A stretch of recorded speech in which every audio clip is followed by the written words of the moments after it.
мэргэжлээрээ 2009 онд их хурлын эмч болсон шиш одоо нийт 10 жил ажиллаж байна.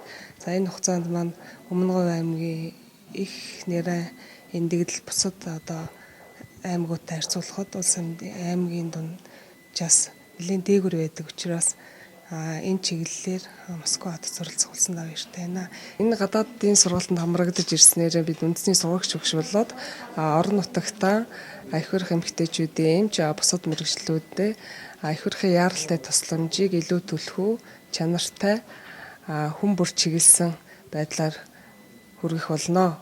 2019 оныг их хүүхдийн жил баснантай холбогдуулаад их барих эмэгтэйчүүд нэраа хүүхдийн чиглэлээр тасралтгүй сургаж байгаа сургалтанд ингээд Москва хотноо олох сургалтанд явж байгаадаа маш их баяртай байна. Одоо энд явснараа буюу одоо энэ мэргэжилтэйш энэ сургалтанд явснараа үндэсний хэмжээний сургагч багшаар бараг бэлтгэгдэж байгаадаа одоо бас их баяртай байна. Бас амьдралын тэр одоо төвчнөөс шалтгаалсан их нэраа эндэгдлийг бууруулахад энэ сургалтын онцлогийг чиглүүлж байгаа л гэж бодож байгаа.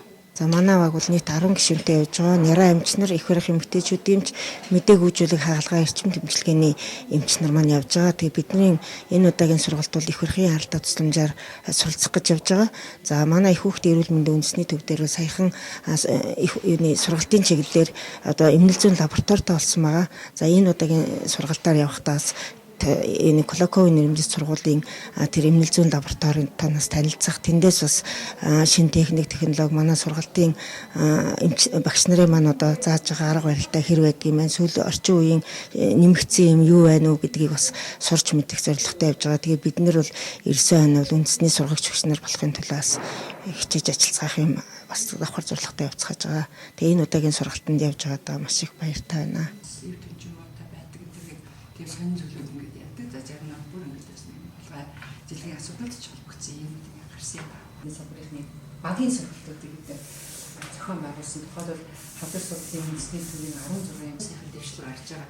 Тэгээ үүний үр дүнд бол одоо их орондоо имжлэхгүй байсан 39 өвчин маань 26 болоод ингээд буурчсан асуудалтай хадгалт тэр дундаа өөртөө хөгжүүлэгч бол онцгой хангаж ажиллаарай гэдэг зүйлийг хэлсэн. Тэгээд за энэ бүхэн маань одоо төрөлцгөөс эрүүл мэндийн салбарын ажилтнуудынхаа ажил хөдөлмөрийг олох чиглэл одоо байгаа нөхцөл бололцоо та бүхэн маань энэ чиглэлээ илүү одоо ухамсартай, илүү хариуцлагатай асуудалтай хандаж эхийг сурч тэгэлгүй яг одоо чинь манай хурлаа хэн мэдээд байж байгаа юм.